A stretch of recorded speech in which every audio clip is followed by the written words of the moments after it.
আমি ৫ ওয়াক্ত নামাজ পড়ি, মাদ্রাসা থেকে লেখাপড়া করেছি।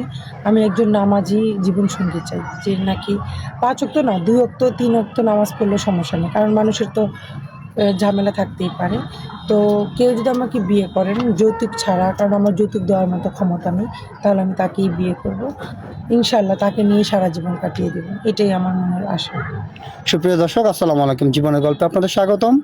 ক্যামেরার সামনে দাঁড়িয়ে আছে এই মুহূর্তে একটি অসহায় বোন, আমরা শুনবো তারই জীবনের গল্প। আসসালামু আলাইকুম আপু, কেমন আছেন? ওয়ালাইকুম আসসালাম। আসসালামু আলাইকুম ভাইয়া, ভালো আছি, আপনি কেমন আছেন? আলহামদুলিল্লাহ, আমি ভালো আছি। তো আপু, আপনার নামটা কি, কোথা থেকে এসেছেন? আমার নাম মিষ্টি ইসলাম, আমি ঠাকুরগাঁও থেকে এসেছি। ঠাকুরগাঁ থেকে এসেছেন। আপনার ফ্যামিলিতে কে কে আছে? আমার ফ্যামিলিতে আছে আমার সৎ মা, সৎ ২ ভাই আর আমার আব্বু। আচ্ছা, ঠিক আছে আপু। তো আপনার সৎ মা, সৎ ২ ভাই, আপনার আব্বু আছে। তো আপনার আব্বু কি করে? আব্বু প্যারালাইজ। আগে আব্বুর দোকান ছিল মুদির, এখন প্যারালাইজ হওয়ার কারণে আব্বুর দোকান টোকান সব বিক্রি করে অনেক চিকিৎসা করা হয়েছে, ভালো হয়নি।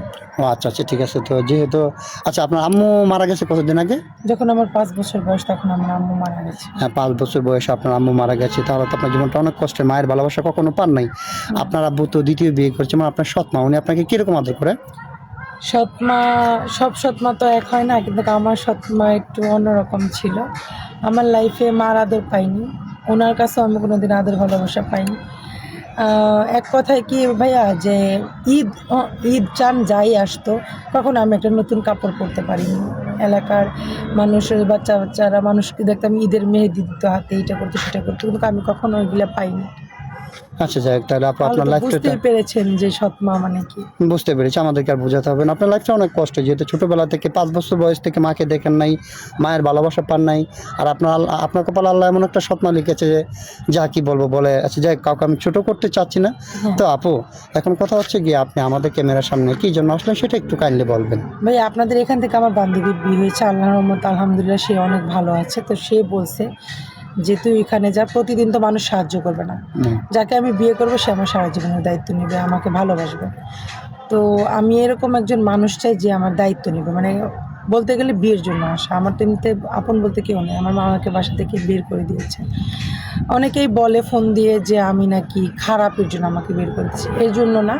আমার আব্বু প্যারালাইজ হওয়ার পর সব জায়গা সম্পত্তি নিয়ে উনি আমাকে আগে থেকেই দেখতে পারতো না, তো সুযোগে সদ্ব্যবহার করেছে, আমাকে বাসা থেকে বের করে দিয়েছে। আচ্ছা আচ্ছা, ঠিক আছে আপু, বুঝছি। তো যাই হোক গাইস, আপনারা শুনছিলেন মিষ্টি আপুর জীবনের গল্প। তার লাইফটা অনেক কষ্টের, যা বলে আপনাদেরকে বোঝানো যাবে না। শর্ট স্টোরিতে এত কিছু বলাও যাচ্ছে না। তো যাই হোক আপু, আমরা ইনশাল্লাহ চেষ্টা করবো আপনার জন্য একটা ভালো মনে মানুষ জুগিয়ে দেওয়ার। তো আপনার সাথে যোগাযোগ কীভাবে করবে সেটা একটু বলবেন। ভাই আমার সাথে যদি যোগাযোগ করতে হয় আপনাদের মাধ্যমে করতে হবে। আপনার ব্যক্তিগত কোনো ফোন নাম্বার নেই? আমার ব্যক্তিগত কোনো আচ্ছা, বর্তমানে আপনি কার কাছে থাকছেন? বর্তমানে আমি আমার বান্ধবীর কাছে আপনার আছি। বান্ধবী